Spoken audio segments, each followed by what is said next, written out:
Okay, so what we're going to do today, this is Steve, by the way, and Jay's here with me, as Lisa said, and we're going to be doing just a quick PSL refresher to go over the very basic concepts that we had talked about and just try to refresh them by talking about them in a little bit of a different way than we did last time, and just going into a little bit more depth. And then, as we get into using PSL for real-world tasks, one of the complicated things in SRL, or what I should say is one of the more nuanced or involved things, is managing this relational data. It's often more involved than in your sort of tabular view of IID data, that there's a lot of different things that you're either given or you want to predict, and there's different ways of talking about them. So we're going to talk about that a little bit. And then, like Lisa said, we're going to go in depth into both our basic example, and then Jay's going to talk about KGI more in depth. So let's get started.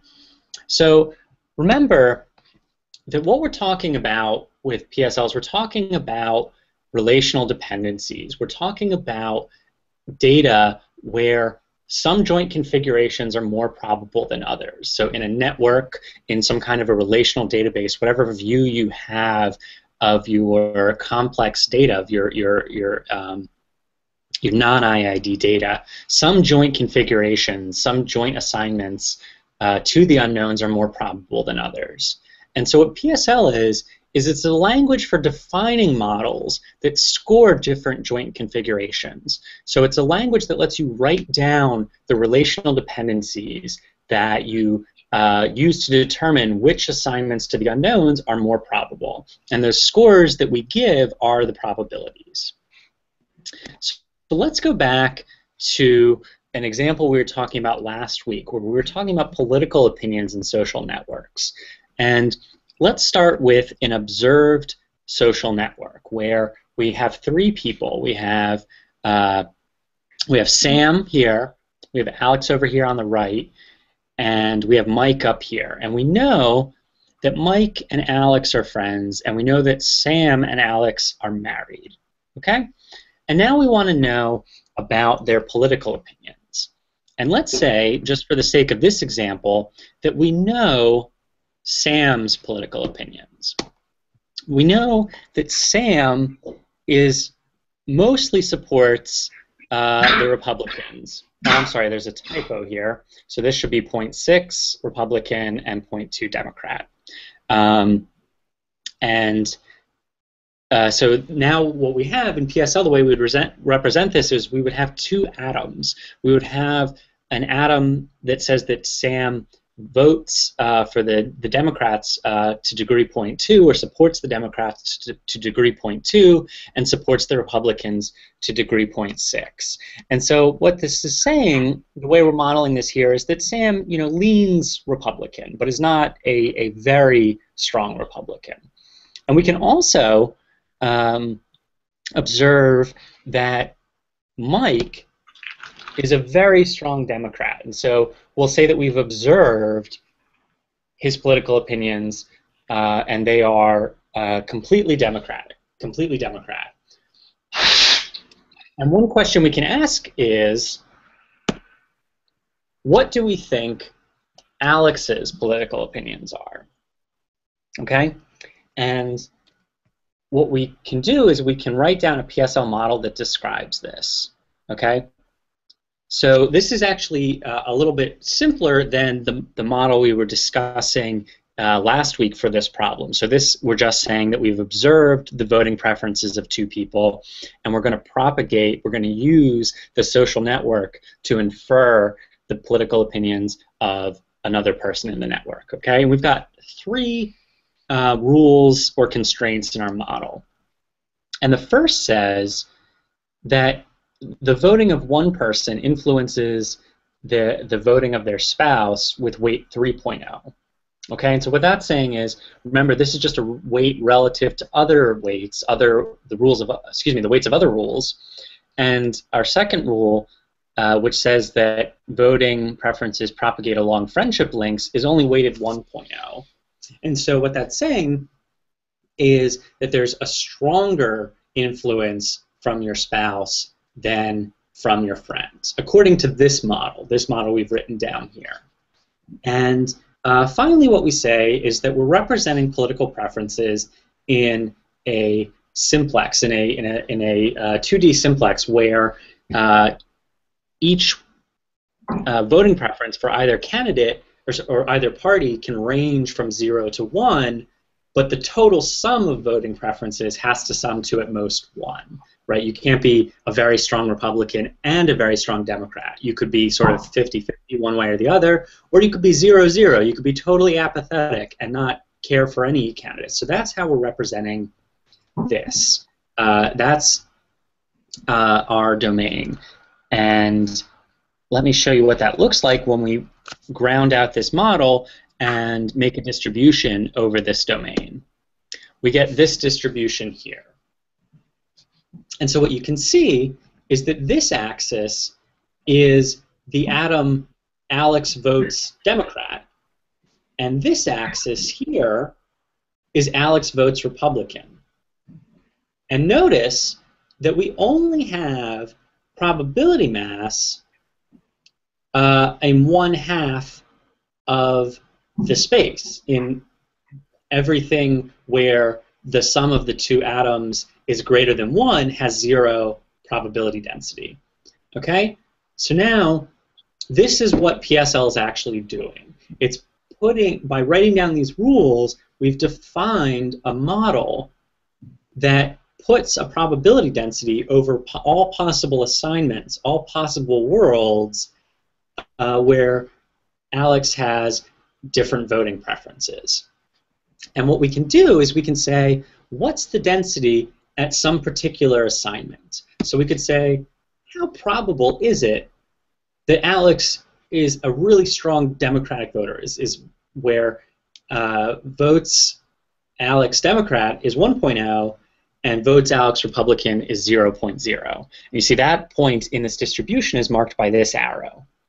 And what we see is that it's actually one of it has the lowest density of any possible assignment in this domain, right, where the constraint is satisfied. And so this model says that this is not a very likely configuration of the variables. And you could also consider, well, what if Alex were a very strong Republican? Well, that's this point over here. And that has a little bit higher probability density, but you see that it's still not as high as it could be. And that's the problem of MPE inference, which we talked about last time, where we're asking, okay, there's this space of possible assignments. What's the most probable one? And if we were to run MPE inference on this problem, we'd find this point here, which is Republican to degree 0.6 and Democrat to degree 0.4. You can see that that has the highest probability density in the domain. And it's interesting because even though Alex has a very strong Democrat for a friend, because our model says that a spouse link is more influential than a friendship link, we predict that Alex leans more towards the Republican Party than the Democratic Party. So this is just a toy example to illustrate exactly what that distribution looks like for a simple 2D model that's being defined by PSL.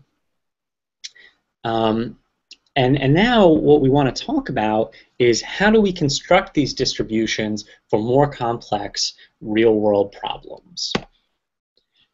And so to do this, we have to introduce some concepts to talk about our domain of discourse, to talk about the domain over which we're reasoning.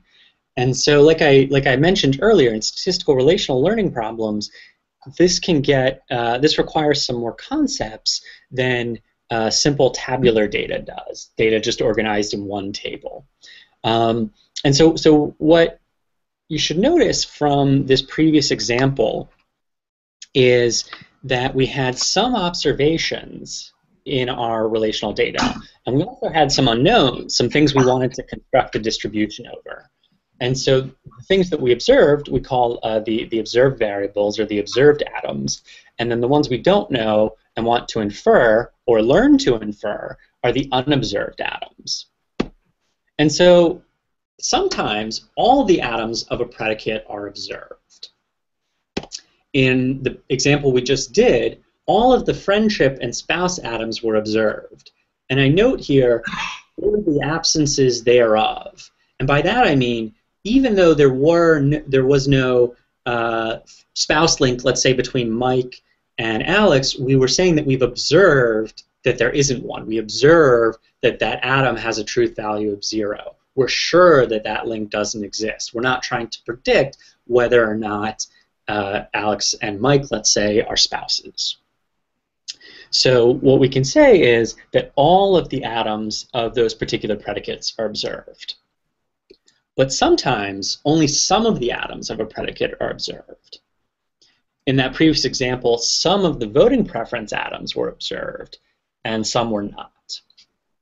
And of course, the other option is that none of the atoms of a predicate are observed.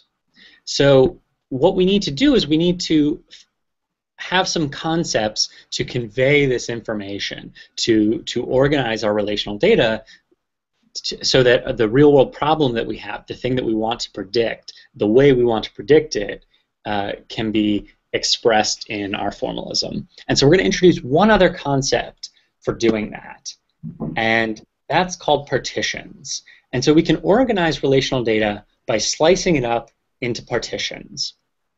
And so you can think of this as a table in a relational database. So you can imagine that each predicate, each relationship, such as spouses, is like a table in a relational database. And so the atoms of this predicate have arguments. And because they're ground atoms, they have truth values. But what we can do is we can organize atoms into different partitions. And you can think of this just as like another column in this table that selects different atoms. And this is a way of chopping up the data. And so what you could do is you could have different atoms in different partitions. And we'll see later on that sometimes you even have the same atoms in different partitions. And so in partition 1, Alex and Sam are each other's spouses to degree 1.0. They are each other's spouses. And in partition 2, these atoms have a truth value of 0. And so what we've done is we've said there's 2 different slices of this data. One in which there are these atoms with these truth values, and another slice of the data in which we have these same atoms, or possibly different atoms, possibly with different truth values. Okay? So we're going to use these partitions to talk about different slices of data. And that leads us, that gives us all the tools we need to say whether an atom is observed or unobserved. And we're going to use these concepts to indicate whether or not they're observed or unobserved. And eventually, when we get to the next example, I'll show you how we specify in our implementation of PSL whether they're observed or unobserved. And so what you see is that there's a 2-dimensional table here. And the first thing we say is that a predicate can be open or closed. And if it's an open predicate, what that means is that either some or all of the atoms of that predicate are unobserved. But having a closed predicate is a shorthand way of saying that all the atoms of this predicate are observed, every single one. So in that previous example, spouses, and friends would be closed predicates. And what we'll get to later, we'll see that if we don't specify a truth value, if we don't specify an atom in our data set and it's a closed predicate, we assume that it's 0. This is related to this is the closed world assumption. So in the previous example, we might just say that Alex and Sam are spouses, not specify any other spouse links, and because it's a closed predicate, what we're doing is we're implicitly saying that everything we haven't mentioned or observed as true, we're fixing as false. We've observed that it's false. That's the closed world assumption, and we indicate that with the closed predicate. Now, it gets more interesting. Just to pause here, and I doubt that if students ask questions you'll be able to hear, but we can attempt it. I do want to, slow down at this point, because this is something that conceptually is probably not familiar, and but also to reassure you that it's actually kind of easy. So as an example of the kind of closed predicates in some of the things that we've seen already, if you have a document and it has words, we would just assume that the words are observed, and so we're not going to even bother doing inference over them. Those are just, the observes. There's no inference. It's easy. Those are features that we're going to be using in our model. But then, the example that Steve is giving, where we're looking at their voting preferences, that's the one where, for that one, we have some that are observed, some that aren't observed, and we want to do some sort of semi-supervised learning to kind of, or semi-supervised inference, where we take those into account. This is some of the machinery that's set up within PSL to make that kind of easy to deal with a database, where sometimes you want to have them observed, sometimes you don't want to have them observed. You don't want to materialize all these different things. And so there's kind of a mix of the conceptual piece of understanding what are the things that you're always conditioning on. Those are always observed in the data. What are the things that are sometimes observed and sometimes not? And then how does that interact with this database that has information about the data, where you may want to kind of change that, and especially in evaluations, oftentimes you want to kind of one time do it where some stuff's observed, get your answers, then another time switch. And so right now there's a little bit of a bleeding between the conceptual piece and the kind of methods for just being able to experiment with PSL that you're seeing here. Are there questions? Are we talking about grounded predicates? Or grounded predicates. Okay. So the question was... Grounded atoms. Yeah. Any other questions? All right, feel free to pipe up at any point with yes, please. And we'll, yeah, so I can't see you guys, so just shout if you need anything. Or type. Yeah, either type or raise your hand, and I'll come up and wave my hands around. And no, I can't even see you if you type, actually, because I'm in presenter view right now. So well, I can see you. Okay, all right. So Jay will tap me on the shoulder then. Okay, but no, thank you, Lisa. Those are all really important points. That's really good. And I just interrupted you when you were going to say, and the interesting thing is, right? Right. The interesting thing, of course, is when you have an open predicate. And so this is where some or all of the atoms of this predicate are unobserved. Okay? And now you need something with a finer granularity to specify, is this observed or not? Okay? And that's where we turn to the partitions. And what we do is we designate one partition to hold the atoms that we want to do inference over. Okay? And we'll see in the code that you actually specify these. You say, okay, give me a collection of data, and I want this partition to be the right partition, and I want 0 or more partitions to be thrown in as a read partition. So that's where it's going to get interesting, because that's where you can specify at a finer granularity whether or not you want to do inference over those atoms. Okay, so that's open and closed predicates, write and read partitions, and now I'm going to switch to the basic example code, but I just wanted to ask one more time, does anybody have any questions about any of this stuff before we go back to basic example? So it's not very clear. Can you hear me? Yes, I can. Okay, it's not very clear to me why you need two different, like why you would partition the predicates basically within like read and write partitions. Mm-hmm. Is that an implementation detail? Well, it's. I imagine there could be other ways of doing it, but it is. It's I'd say it's a little more than an implementation detail, because you do need some way of specifying specifically which atoms are observed and not observed. So, for example, in the voting social network, the social network with voting preferences, you need some partition of the atoms to say, okay, I want to do inference over Alex's voting preferences, but I know Sam's and Mike's. Does that answer your question? Sort of, but I mean, you can have both types of predicates, for instance, in a read partition. So it's not the sort of the distribution is not disjoint. I don't know if that makes sense. So I'm assuming that read means you can only read from that data as opposed to write, where you can assign values to those variables.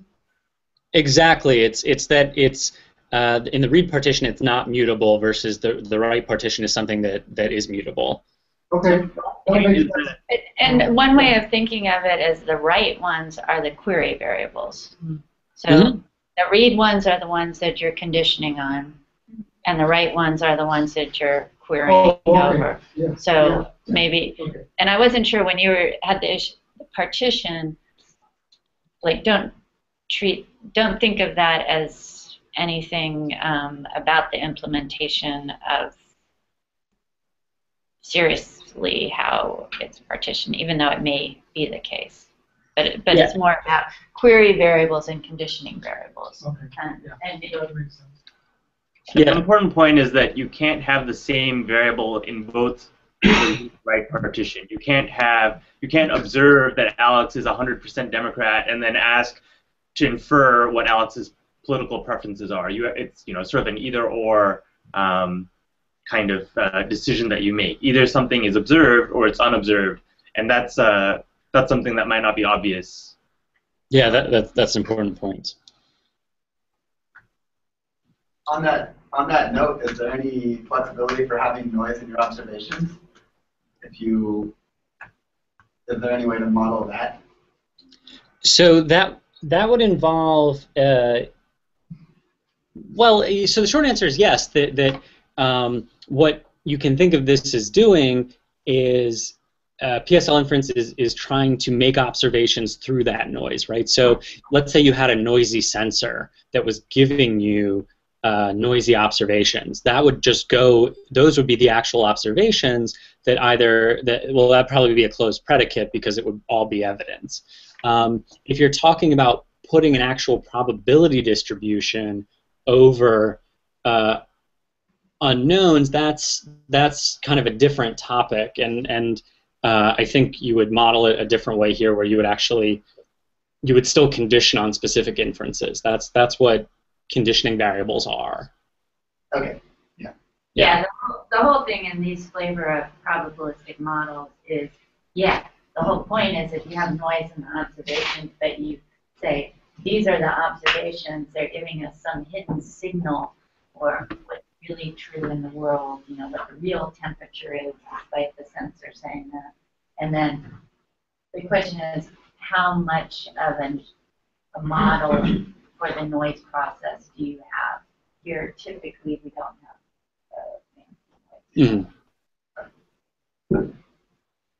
Great, good questions. Any more? Yep. Okay, so now we're going to go back to basic example, and we're going to see where all of these concepts are actually implemented in code. Because if you're thinking about using PSL for your project, you should be thinking about, okay, what are the observations and what do I want to predict in my problem? And what this example will show is how we use these concepts of open predicates, closed predicates, write partitions, read partitions, to actually set up the problem the way you want it to be set up. So now I'm going to exit this, and I'm going to go back to our basic example.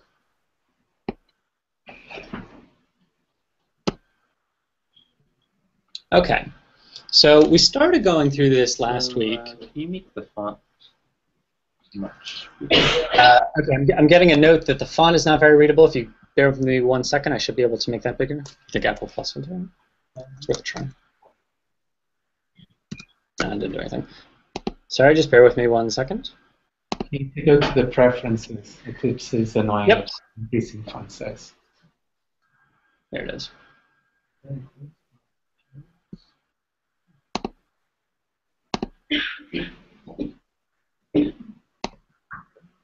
don't know why. Mm-hmm.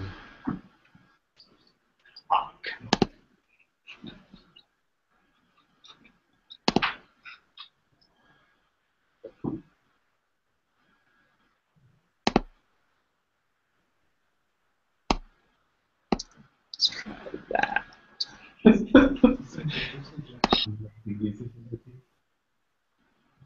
How does that look? Better or too small still? That's readable. It could be a bit bigger. Yeah. Let's try. This might be too big. That's very readable. Yeah. There's a little bit you can see.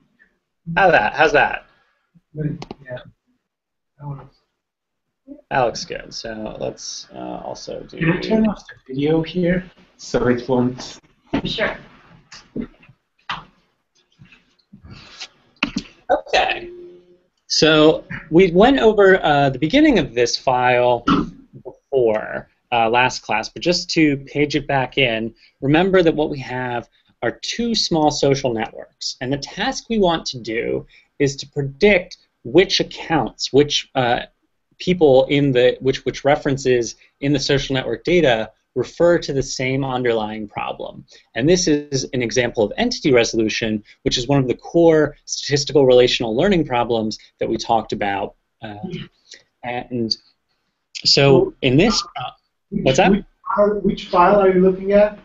I'm looking, oh, I'm sorry, yes, I'm looking at the same basic example we looked at before. So if you go to your, Okay. yeah. Yeah. Okay, great.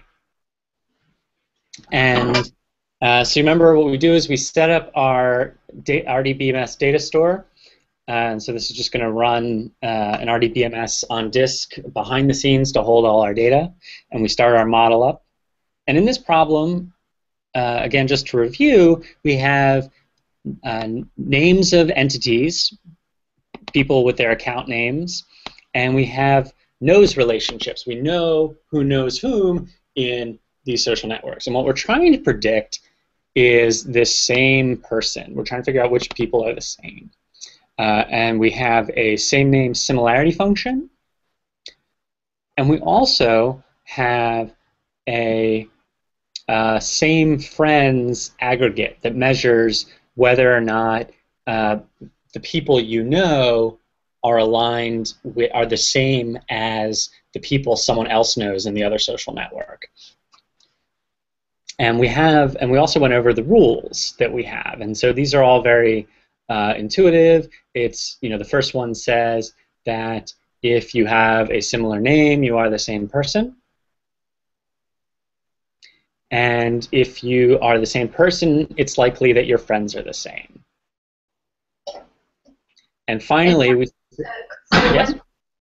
I mean, thinking about this example, you should think about like how easy it would be to change it to something else, like friend recommendation. So in this one, you're saying like, oh, the names are the same and their friends are similar. If you got rid of the names are the same, then that would very quickly turn into, you know, in essence, the way a lot of friend and link recommendation algorithms work. They look at overlap in neighborhoods, so on. I have a question about Yeah, this. that's a great point. So there's a question? What's the inverse? I don't understand why. I mean, I get the inverse, right? Sorry, this inverse right here? No. Yeah, A dot no above that. Inside the same trends on the right side of the rule. Yeah, so this is what's that? What's going on there? Yeah, so this is just some set notation to refer to the set of people that A knows and that know A, right? So this is just a some syntactical sugar to, in an object-oriented way, talk about the people that A knows, and then we're saying union with the people that know A, so the sort of the inverse of this statement. And in the interest of time, I'm glossing over this. This is all described up here in this documentation. I heard that. I was just looking at it. I just didn't quite get. I thought it was the people that A doesn't know, right? Would be the complement to the. Yes. No. It's not. Yeah. It's not the complement. Yeah. It's the inverse of the relation. Why is that necessary, though? Well, so because in this problem, because we're using a logical syntax, these relationships are not necessarily symmetric, and so we would expect knows to be. And I don't remember off the top of my head whether or not there is actually a difference between the people that A knows and knows A. I would have to double check. But in some task, let's say you're doing trust prediction in social networks, which is a problem we've looked at in Lisa's group, you might say, give me the set of people that I trust and the people that trust me. And so those are not necessarily the same people.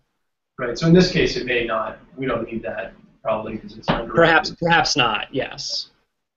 Okay. Excellent question. Cool. Thanks. Yep. And finally, we're just going to throw some constraints on these on this predicate. And so the reason we're constraining this is because this is going to be an open predicate. We don't know some of these values of same person, and so but we have some idea of the rules that, or sorry, the properties that this relationship should obey. And so the first thing we say is that it's partial functional. And what that means is that for all, since there's a binary predicate, right, same person A, B, there's two arguments, for a particular first argument, all the people in the second argument, all the atoms with different second arguments, should sum to at most 1. So if you recall back from the other example with votes, that was partial functional in that you can support, you have unit 1 support, to, at most unit 1 support to distribute among the different parties. In the same way, you have unit 1 equality to distribute among all the people you could be. You can't be this, we're assuming that you can't be the same person as two different people in the other social network. But can somebody tell me why we say it's less than or equal to 1 as opposed to equal to 1?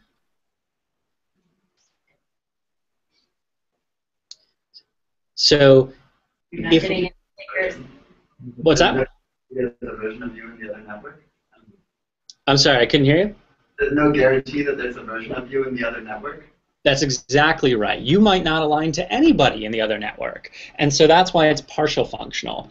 If you, just like you might not support either political party, you might not be in the other social network. These are all things where you want to give PSL the option to not align you or predict anything. Now, if you knew that everybody should align to somebody, then what you would do is you would change this to functional. And that would mean equals 1 as opposed to less than or equal to 1. And then, what's that?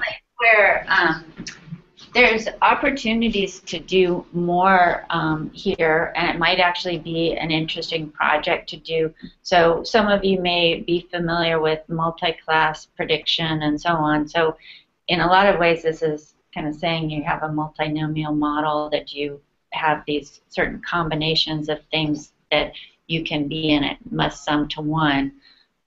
If either sum to 1 or be less than or equal to 1, but you could also have another flavor of the model that didn't have this constraint. And it would be interesting to think whether there's actually some interesting nitty-gritty things to do in PSL to optimize for this. Do you have the configuration flags? There was a question about the configuration flag. The documentation. I'm sorry, I can't hear it. There was a question about the documentation on the configuration flags.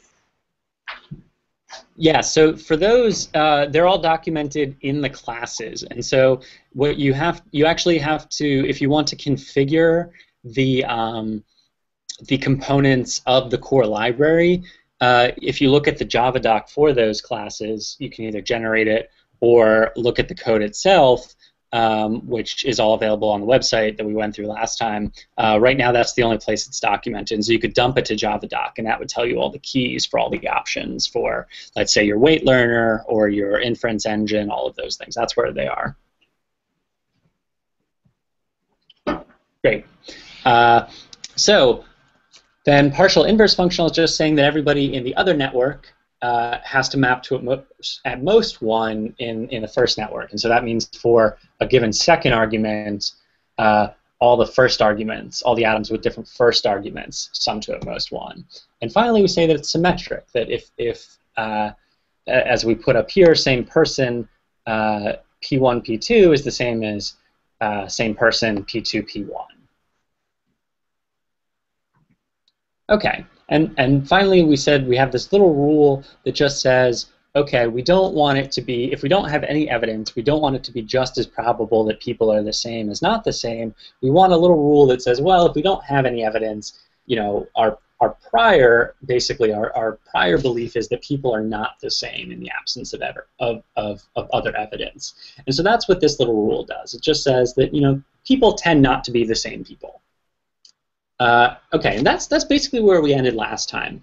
And so what we've been doing up until this point is talking about the first order model. We've been talking about a general model that could be applied to lots of different social networks. And now we're going to dive into how do you get a specific social network into the PSL implementation so that you can run your model. And this is where we're going to use the concepts that we were just talking about. Okay? And the way we do this is by loading data into our data store. And right off the bat, we're going to be using partitions to organize our data. Okay? And so the first thing we want to do is we want to load in all of the references, all of the people's names in our two social networks. And we're going to put this all in one partition because we expect these to be all observations. Okay? So what we do is we make a partition, and then we use this method. We get an inserter, which is just a utility to help us load data. Okay? And right now we're loading it in code, like we're actually programmatically loading in individual instances, but we'll see that there are many other ways of doing this. If you were to write your own parser, you would also do it this way. You would write a utility that parses your file and then uses an inserter to load the data in. Okay, so what we do is we say we want to load in atoms of the name predicate, and we want to load them into this partition.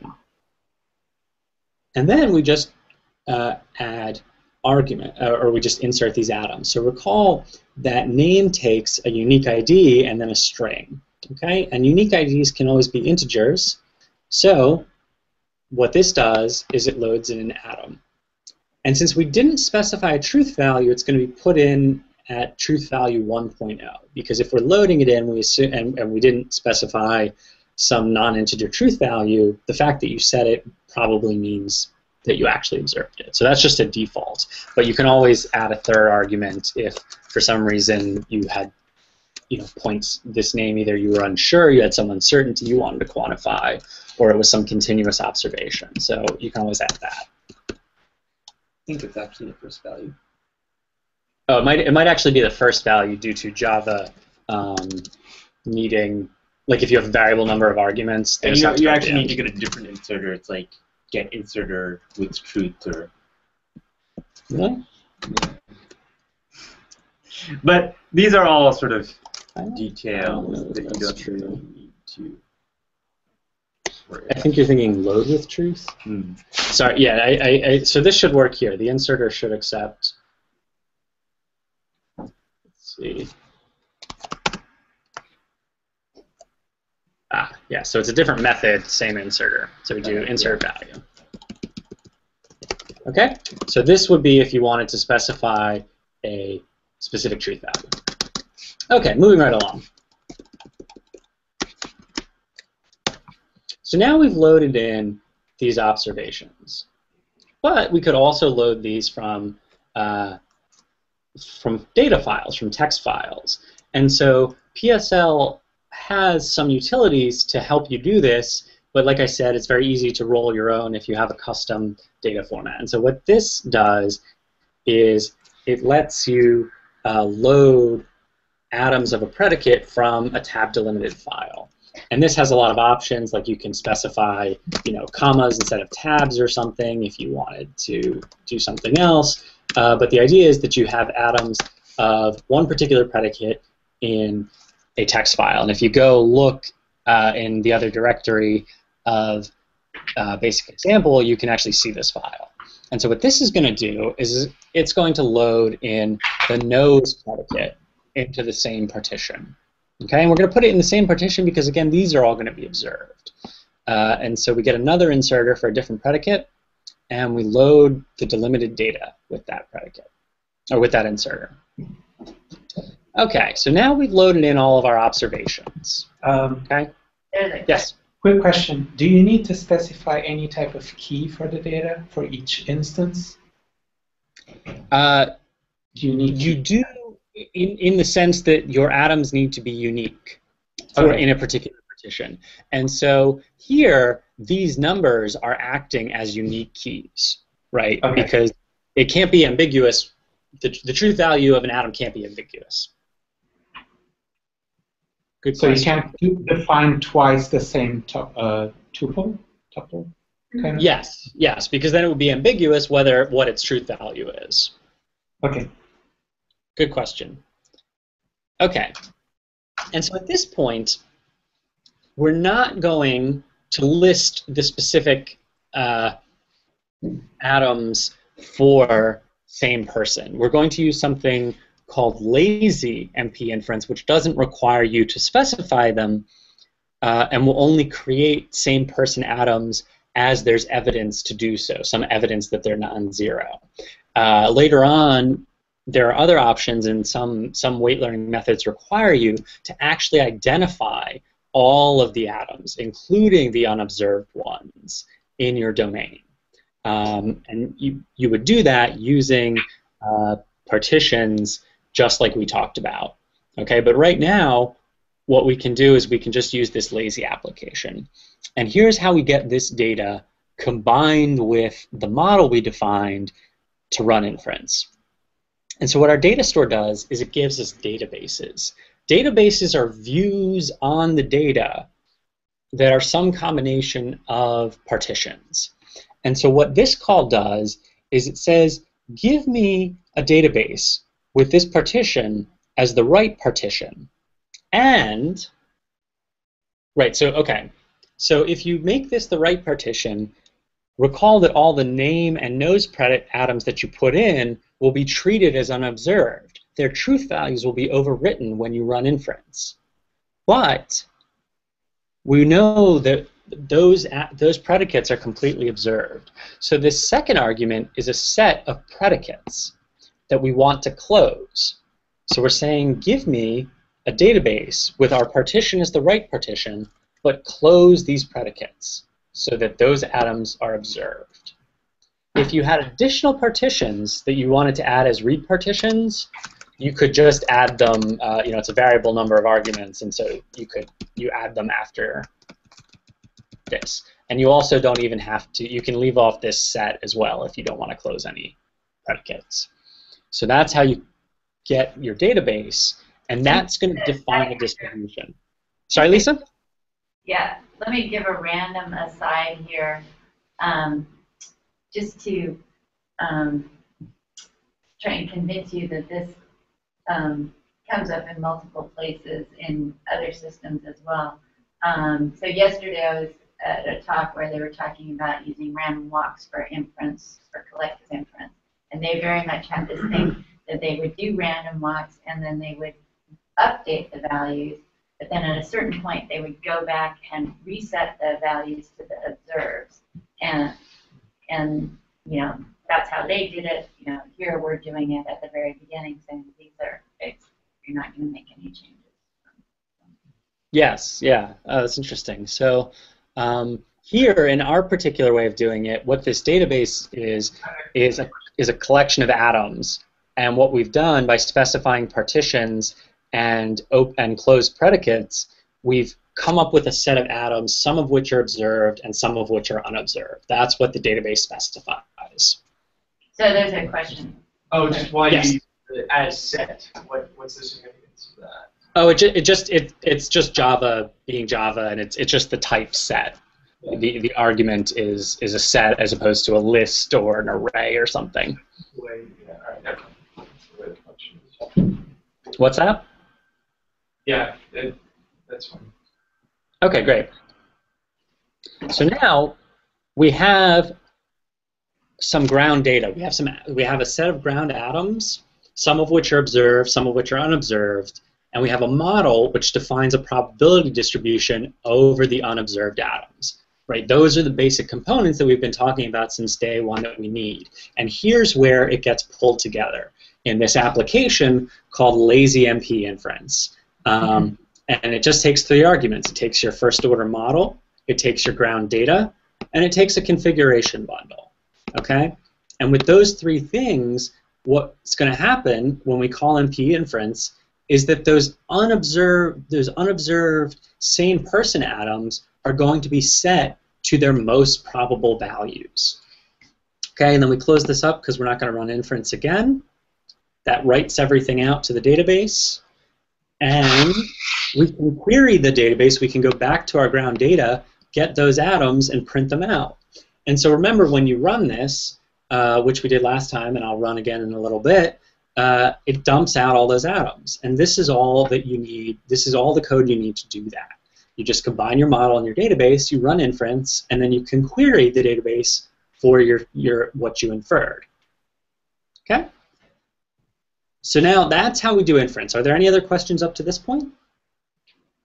So what are the weights, at least the weights that you're starting with on the predicates that you read from or the groundings that you read from the data file?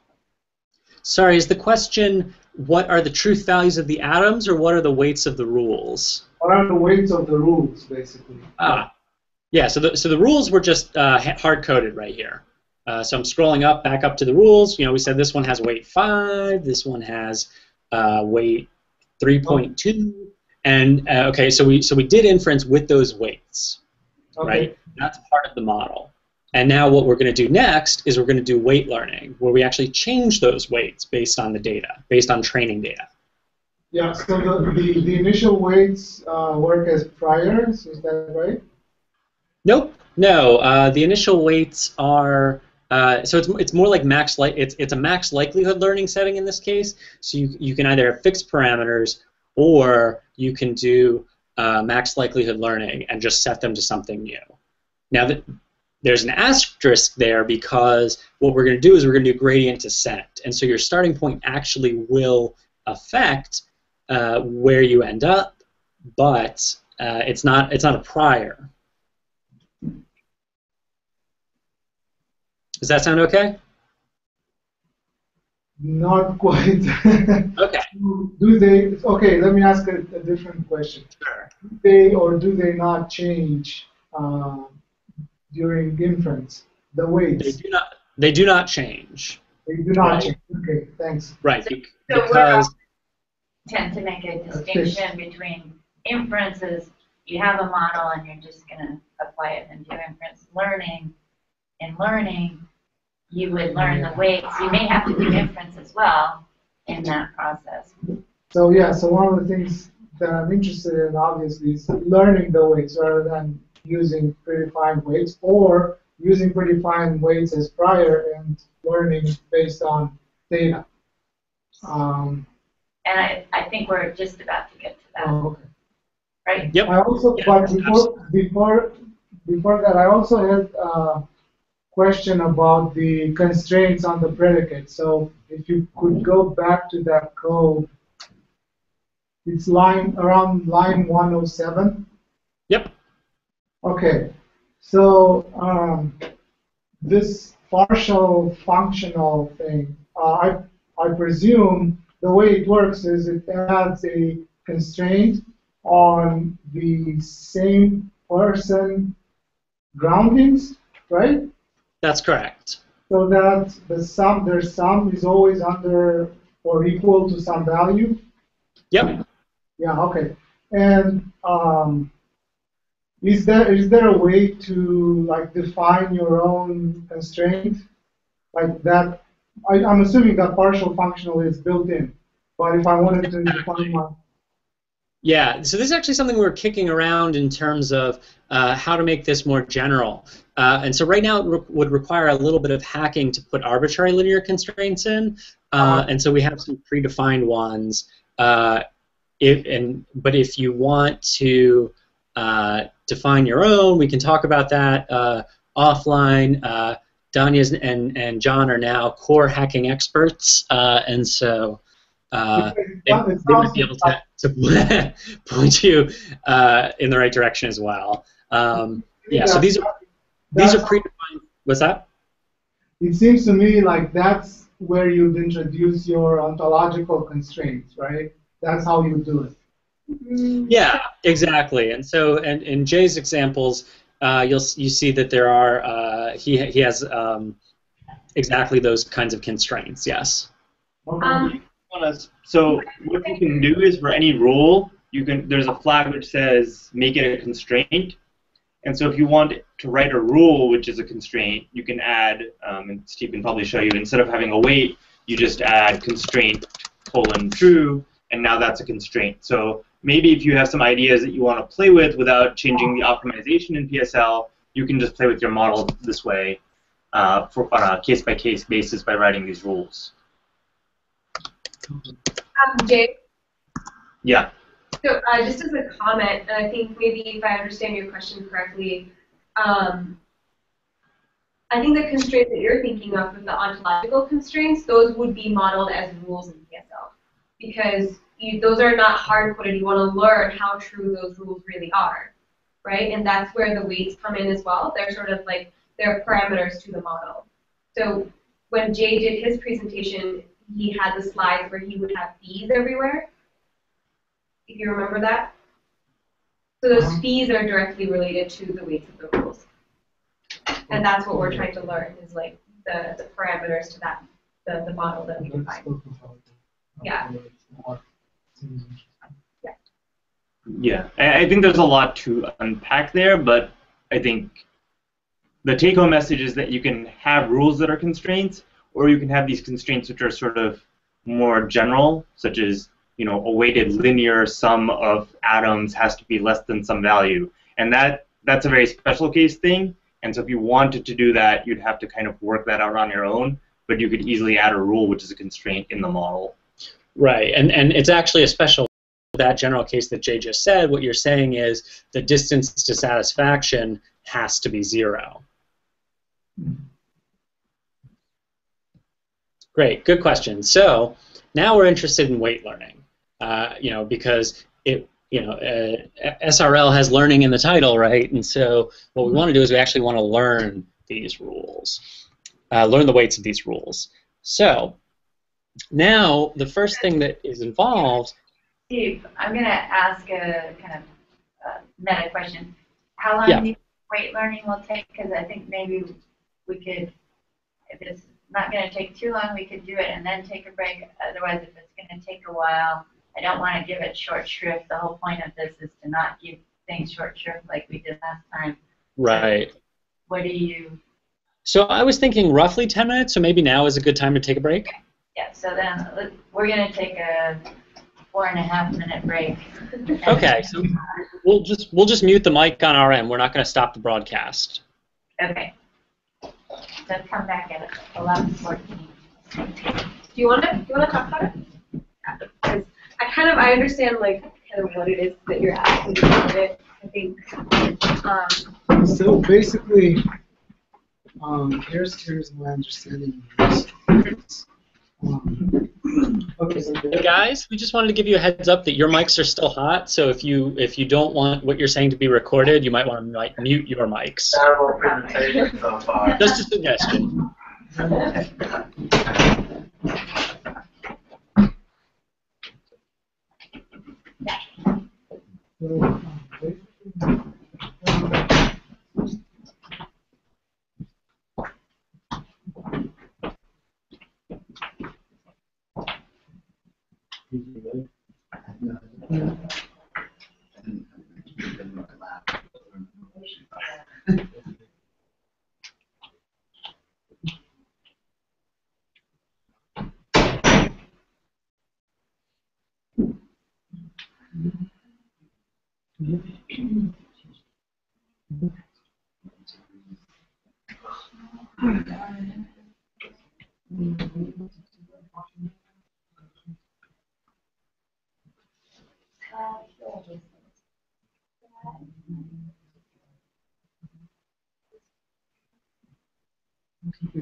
You close the group chat. But I didn't have nothing. Your phone was in there. Yeah. It was all, I forgot to grab it.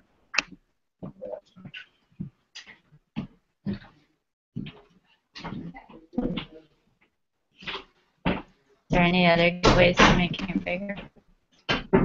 The text. Doesn't help. Full screen.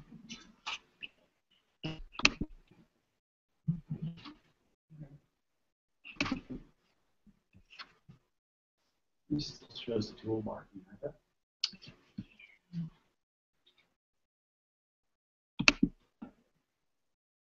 Can I just hit it?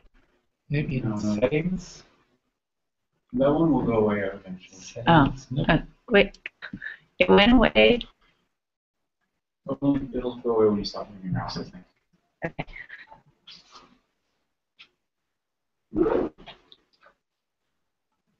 So, do you know a student called Ishani Yeah. Chakraborty? Yeah. Because I posted a question about data, about social interactions, and I got a response Oh, good. from Ishani Chakraborty. She's going to be a student that will Yeah, join her next year. said. Yeah. So, yeah.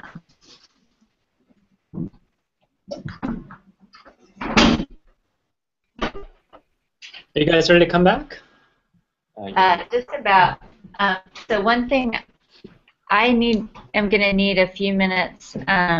So I want to finish with this by like 11:35 or 11:40.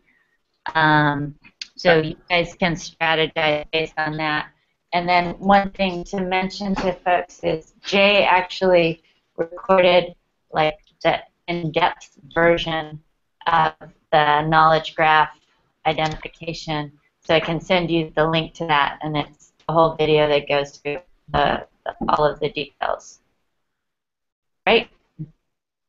Yeah, it's basically everything you need from starting with like the GitHub link, cloning it, loading the data, looking at the data loaders. So if you like what Steve just did with this PSL demo and you're ready for something that's way more complicated, that's on YouTube. And this, if you're the Google account that you're currently viewing this Hangout through is links.edu, and that's where we're posting all of the videos that we're doing for this class and from other projects. So you can just browse around and see what looks interesting. And the first 2 videos from class that we did while we were there are there as well, or on that site as well.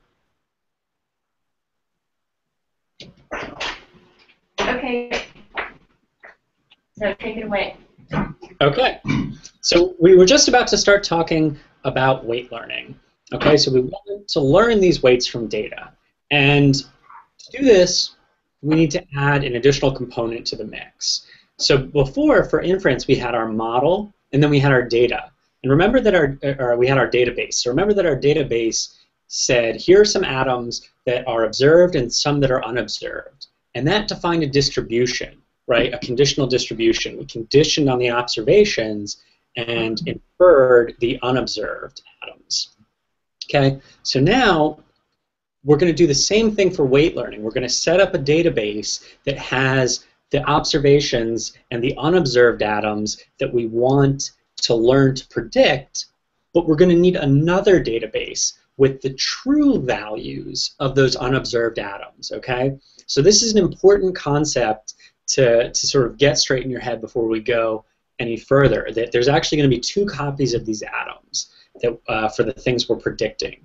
Okay, there's going to be the unobserved atoms in one database, and then there's going to be observed atoms in another database that are their true values. Okay, so let me try illustrating that, and then stop me if you have any questions. Okay, so what we're going to do is we're going to set up another partition to hold these true values, okay?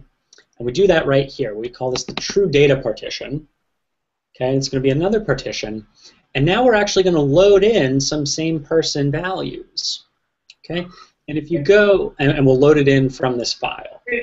There's a question. So, is yes. this like training and testing stuff? Okay. I'm sorry, I can't hear the question. It's like training and testing stuff? No, we are not actually even talking about testing yet. That's going to be a third database. Okay, this is just. I think yeah. So this is training, right? Like you would think of this as your training phase, where you have the true label somewhere, but you're gonna hide it for a while and then learn the weights, and then you go ahead and test with those weights on a different test set, right? Right. That's all correct. And so we're just talking about training. We're not talking about testing. Yet. Does that answer the question? Yeah, thanks. Great. Okay. So we're gonna load this in again, and what this means. No, sorry, my cursor's all over the place. What this load delimited data truth means is actually that you can specify truth values in an additional tab delimited column in your file. So if you go look at that data file, you'll see that those are the true values of same person. That's how we want to learn to align the people in the 2 networks. Okay? And so now that we've loaded this data into a partition, we're going to open up a database with that partition, right? And again, we make this the right partition, but we make same person a closed predicate. Okay, so all of the same person atoms are observed. Okay? And now we have a second database. And that brings us to a new application, weight learning app. A weight learning application. And now we have 4 arguments instead of 3.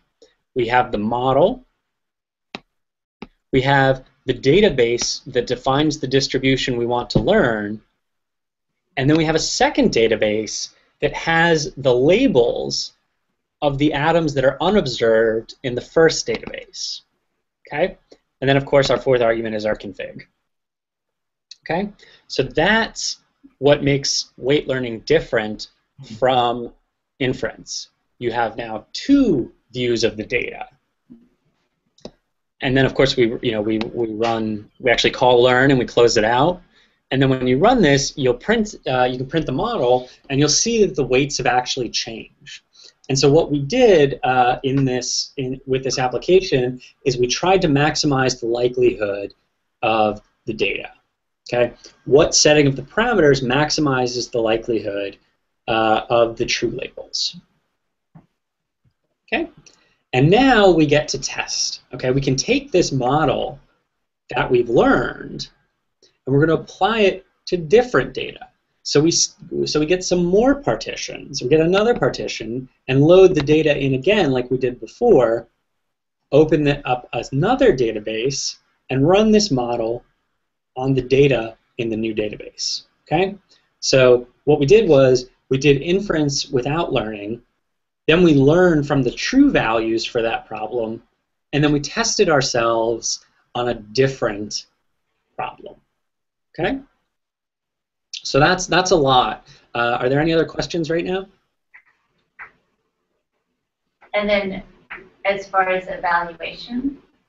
Right, so now evaluation comes in, and in this example we actually don't have evaluation code, but in Jay's example he does. And so what that takes is, as you might guess, a fourth database, which has the true values that you tried to predict at test time. And there's some evaluation utilities in Jay's example that will compare what you inferred with some true labels. Okay? And actually, not to overpromise, my evaluation utility is outside of PSL. Oh, okay, which you can also do, right? So you can just dump the values and write your own evaluation. There are also some evaluation utilities. Is there a good place for getting examples of evaluation utilities that are inside PSL? Because that would be something that, for example, I don't want you guys to go rewrite those. Just to be aware, there are a bunch of things for computing AUC, various other metrics and so on, and so don't rewrite it from scratch. Yeah. I can share code or snippets to help with that. That would be really helpful, because actually I don't have anything handy right now that is a good, neat example of it. Great. Quick question. Okay. Yeah. The learning process, what's being stored that we're using in this test phase? So is it config? Sorry, that's being used in the test phase? Yes. So we're learning, I guess, the weights, and that's being stored in... Just in this object M. Okay. Yep. And when you print it out, you'll see that the weights will be different. And so those are just... What's that? And then we use it in lazy MP inference down below partition 2. Yep. Yeah. Okay. So we run inference on a new data set with M, right? Which now has new weights for or new parameters in it. So is the next thing we can do is go back and change the weights of the rules and then do this whole process again? So if you were to run it on the same data, you wouldn't expect the results to be different. Now there's a bunch of asterisks there because, of course, like I said, where you start when you run weight learning can affect where you end up for this particular algorithm. But this would be a complete experiment in a sense, right? That you've learned from some data and you've tested how well you've learned by inferring on other things. Now there's a whole host of additional experimental design principles you'd want to incorporate, like cross-fold validation, to repeat this for different data, right? So in that sense, you would go back and learn again on a different cut of your data, a different fold of your data. But you wouldn't, I think it would be atypical to it would not be typical to go back and run learning again on the same data. Does that answer your question? So maybe this is hinting at something, and I think it would be good to bring up, is what the question may be thinking of is the context where you're doing something like EM. And so how does one know when one's setting this up, whether one's in a context where there's latent variables? That's a great question. And so a lot of exciting and interesting examples in machine learning involve latent variables. And a latent variable is a variable that you don't have a label for, right? So when we were working up here and we set up this database, we have all of the same person atoms, and everything we didn't explicitly put in, we said we know they're not the same person. They'll have a value of 0. But if you didn't specify some of those would be latent variables. And this particular class doesn't support latent variables, so it will yell at you. We have some other classes in a non-stable branch that can support latent variables, but you can also roll your own, which is just a combination of learning and inference. So does that? In what way will it yell at you? So it is able to check? Yes. It will throw an exception, and it will say something to the effect of, you have an unobserved atom in your first database with no corresponding observed atom in your second database. And that's bad because it doesn't know what the true value is, what it should be learning to predict. Where is the place you're making the closed world assumption? So. Let's see. Let me find it. Here it is. Right here, where we close same person.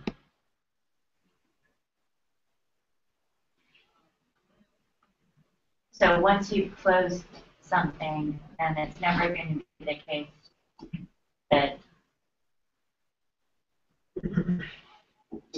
Okay, so you have to explicitly have said that something's unobserved and then not have the corresponding value in the evaluation. That's correct. Yeah, and if you look at what the KGI example does, or the KGI code does, it only has a small set of training data. In this case, all of the same person that you want is observed, right? Yeah. And in the case of the knowledge graph, only some of the knowledge graph training data is observed. So you infer, using the training data, the values of the rest of the network, and then you use the weight learning to match weights with the inferred weights as well as the training data. I have a question. But then like you add weights to the rules, but how do you actually know that that's the proper weight? There should be some way of learning those weights, right? So that's what weight learning is doing. Oh, really? But okay. So then, so then why do you have? So these are, as you said, these are the priors, right? Sorry, I couldn't hear the last thing you said. You add some weights on the rules. You mean back here where we set the weight? Yeah. I think the learning and the inference experiments are completely independent and unrelated in this setting. So there is no connection between them. Right. So I'm having trouble hearing everything, but what we did, this is just for this particular example to illustrate the difference in results between using hand-picked weights and learning the weights. This just does two different things. We set them to some value, we just set them, and then run inference with those fixed weights. And then we say, okay, forget all that. Let's run weight learning and try to fit them to data. They are two different. Yeah. Yeah. And it's also the case that we can't have one line of code that does the weight learning. There's lots of different algorithms for doing weight learning. There's a paper that describes a bunch of them. So what's hidden in there is a fair amount of technical depth in doing that. Can I ask a follow-up question about a semi-supervised setting where you combine the two, which I guess has been discussed to some extent before, but I want to make this question very explicit. So I want to combine the initial phase, which I think is called inference, and the second phase, which is called learning, in a semi-supervised setting. So you start with some partially labeled data and some priors for weights. Mm-hmm. You first learn the data, the labels for the unlabeled data using the weight priors, and then you go back and you learn new weights based on those predictions. Yep. Right, and then you. Yep. That would be an instance of what's called hard EM, right? Where you set the latent variables to their most probable values and then learn from them and repeatedly do that. Yeah. And so if you send me some email, I can send you a paper where we do that with PSL, and we've had some good success doing it. And so it's entirely possible to do all of this with just the tools I've shown here today, right? That you can have a certain partition that bounces back between write and read, such that you are able to do exactly that, where you predict them, then condition on them, and learn from them, and so on. Great, thanks. Sure, good question. Okay, so I think that just about wraps up this example, because we've inferred the things, we dump out the newly predicted atoms, close everything up, and then this is just an example of your own external function that we talked about last time. So now we've really gone through a basic example and talked about all of its parts. And now Jay, for I guess the time that we have remaining, which I think is like 3 minutes, so something like that, yes, is going to talk about. Well, I was going to suggest that maybe we're not actually going to do this, Lisa. What do you think? I feel like 3 minutes is not enough time. Yeah, that's even less time than you had originally. So, like Lisa said, there's a hour-long video that covers all of the knowledge graph code that you can watch on your own, and then you can email me questions if you have questions. And that goes through a more complex weight learning scenario. It goes through 2 different settings, one which is lazy and one which isn't lazy. And the non-lazy one, we do some interesting things to scope what we predict. So I think if you actually want to do a complex PSL project, maybe this is the sort of video you'd want to look at to get an idea of what's involved in a more complicated model. And if you're uninterested, then maybe basic example is all you really need to have a functional understanding of what people are doing to build sort of tools for graphical models. Where is this being posted? Is it on the? So they said, first off, it's on the channel for this links.edu, but we can also post that as well. And this scoping that Jay mentions is actually very interesting and important, especially when you're doing large problems. When you're doing large problems, and if they're either a link prediction problem or an entity resolution problem, you want to figure out how do I avoid the blow up of kind of all possible relations. And so there's various things that you can do to scope things. So if that's something that's going to be an issue for you, we'll also be talking about it in class over the next several questions. Okay, so I think what Jay and Steve had very kindly offered also is to, at some point, have just some hangout where I'll kind of coordinate a time that works at least for some people, and you guys can ask questions. We'll figure out what the timing for that is, maybe in a couple weeks, or when people are kind of at the point of trying to do things if they're using PSL for their projects and need help. Also, you're welcome to email them and stuff. So thank you, guys. Any closing words? No, thanks a lot, guys. All right. Thank you.